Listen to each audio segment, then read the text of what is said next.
We are not the first people, to experience the heartbreak of violence and the insecurity that comes from chaos. During the 8th century BCE, the prophet Isaiah ministered to the southern kingdom of Judah, primarily the holy city of Jerusalem. His was a time of profound social, political, and economic turmoil. The nation of Israel was divided. The neighboring superpower of Assyria was sometimes a protector and sometimes an adversary, but always a pain in the throne of Judah's king. There were wars and rumors of wars, fake news and alternative facts, battles over taxes, revolts against puppet rulers, and occasional exile for segments of Judah's population. Unlike many prophets who operated outside the halls of power, Isaiah was an insider with access to and intimate knowledge of the workings of the royal house and affairs of the state. Still, he stood firm in the prophetic tradition of calling the nation to social justice, the powerful to abandon their corrupt ways, the faithful to pure worship of God, and the people to a vision of hope. In today's text, the focus isn't so much on judgment, but on the sublime vision of God's desire and plan for humanity. Shalom, peace. The word itself is nowhere to be found in the text, but I expect that the people of Judah recognized it in the prophet's promise of a new day to come, one marked by more than simply the absence of war. Peace will be realized when everyone has a clear vision of the same destination and move toward it together. Peace will be realized when the way of God is universally acknowledged and followed. Peace will be realized when enemies become friends and partners in the healing of creation. Peace will be realized when that which has been broken is restored to wholeness. Peace will be realized when tractors and seeds matter more to an economy than tanks and guns. Peace will be realized when empty bellies are filled.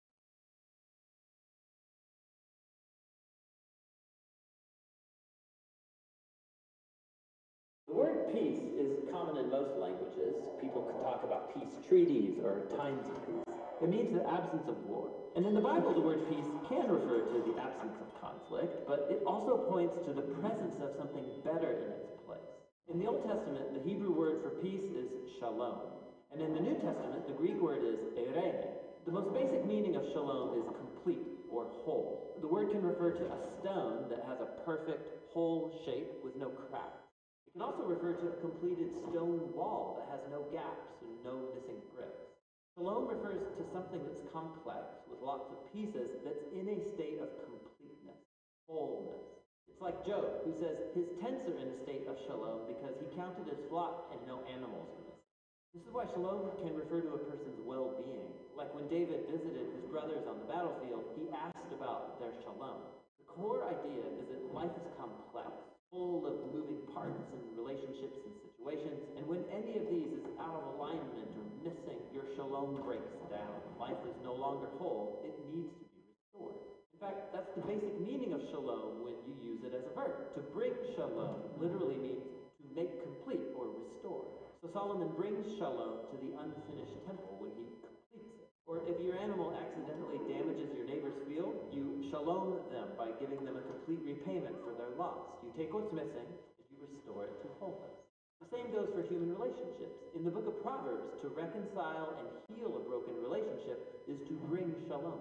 And when rival kingdoms make shalom in the Bible, it doesn't just mean they stop fighting, it also means they start working together for each other's benefit. This state of shalom is what Israel's kings were supposed to cultivate, and it rarely happened. So the prophet Isaiah, he looked forward to a future king, a prince of shalom. And his reign would bring shalom with no end. A time when God would make a covenant of shalom with his people and make right all wrongs and heal all that's been broken. This is why Jesus' birth in the New Testament was announced as the arrival of a reign. Jesus came to offer his when he said to his followers, "My peace I give you." The apostles claimed that Jesus made the messed up which died and rose. The idea is that he restored to wholeness the broken relationship between humans. This is why the Apostle Paul can say Jesus himself is our reign. He was the whole complete that I am made to be, but he gives me his life. This means that Jesus now called create. Paul instructed local churches with their unity through the bond, which requires humility, patience, bearing with others, becoming people of peace, participating in the life of peace, reconciles all things in heaven on earth, restoring peace through the death. So peace takes a lot of work, because it's not just the act of true peace requires taking what's broken, restoring it, whether it's alive, our relationship, or in that is rich, biblical.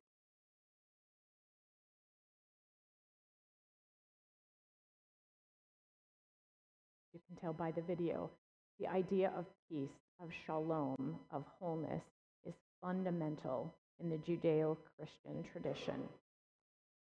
Isaiah prophesied this vision of hope and peace to a nation impoverished and torn apart by war and conflict in every manner of injustice. Yet he wasn't apologetic or tentative when he did it. God's reality, he knew, didn't necessarily conform with the political reality on the ground. Even as an insider to the halls of power, the prophet didn't lose sight of the one whose power truly mattered. You know, people might have thought he was dim or just plain nuts. Surely he offended the occupying forces, the king, the governor, and the city council of Jerusalem. In fact, given the circumstances under which they lived, he risked alienating the entire population of Jerusalem with a grandiose vision of the future they couldn't see and didn't believe, especially when the fervor of nationalism was so much easier to wrap their heads around. But isn't that the role of the prophet, the seer, the preacher, the messenger from God? To offer an alternative plan for moving forward, a vision of hope even, or maybe especially when it seems most distant? In his book, Images of Hope, William Lynch notes that people in sorrow or depression suffer an impoverishment of imagination. They simply cannot imagine a world different from the one in which they are locked. So in a time when many folks are hurting and cynical and afraid and disillusioned and disappointed,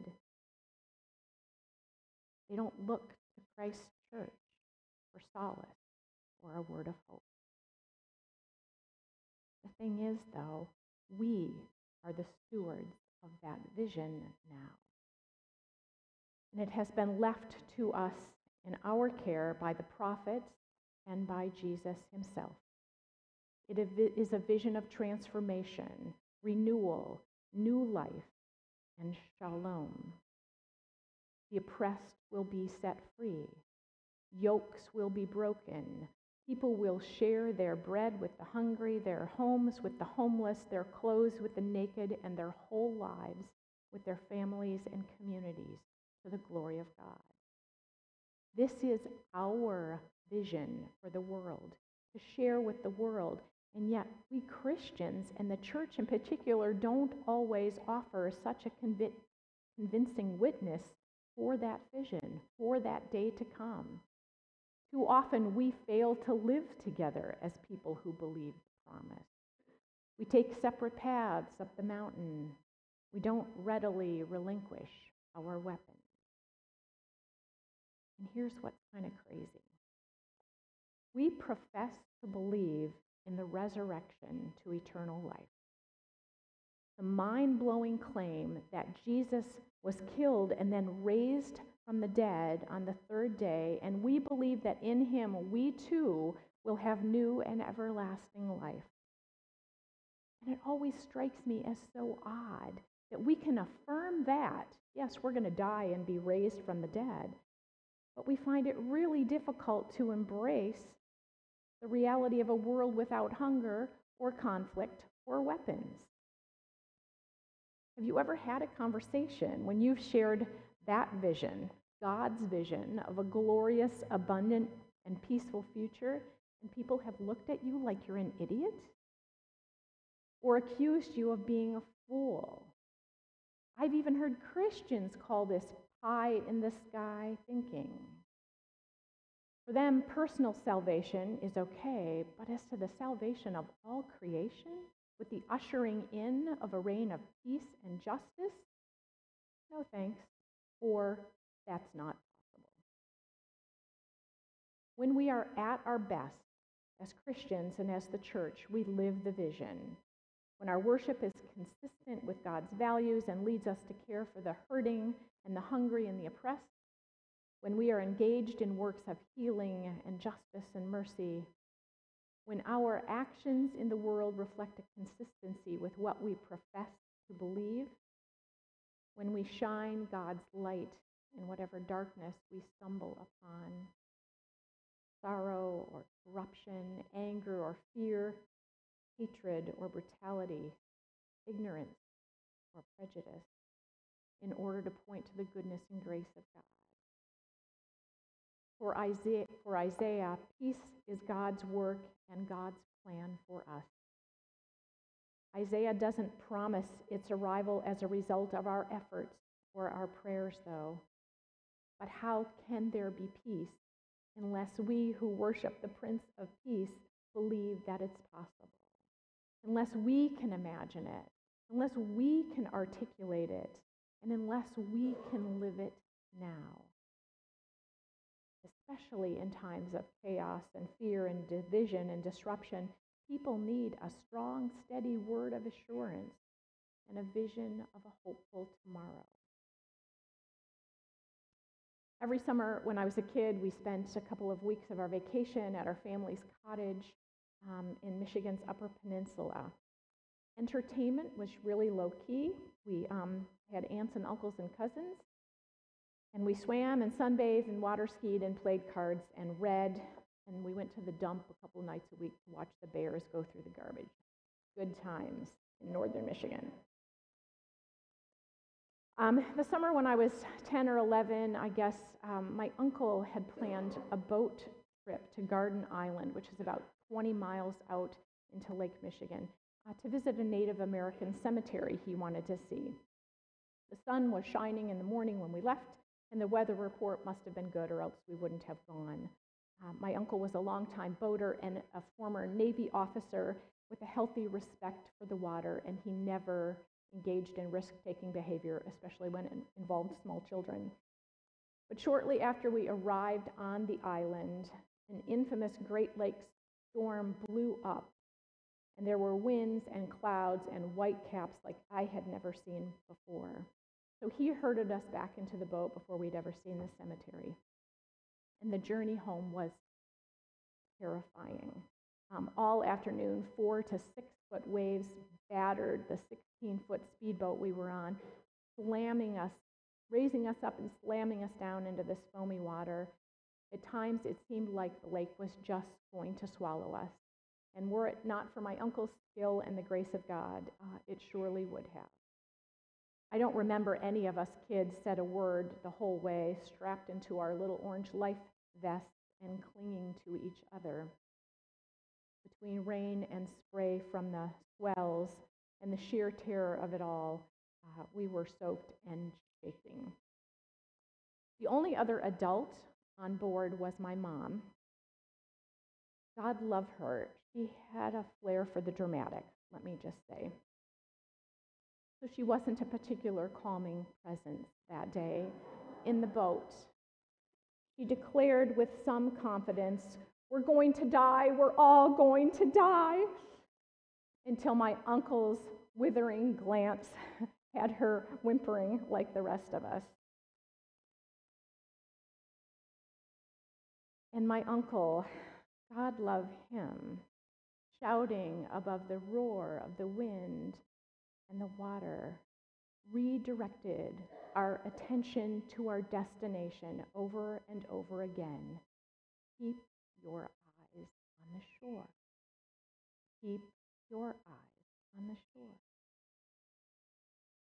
He reminded us that we would have a safe homecoming. So his was the promise we held to on that long day on the water, not my mom's hysteria. Isaiah's vision wasn't so much a prediction as an affirmation of what we already believe, that the shore for us is peace, shalom, wholeness, community, and justice. May we receive that grace-filled invitation and walk together in the light of the Lord. Amen.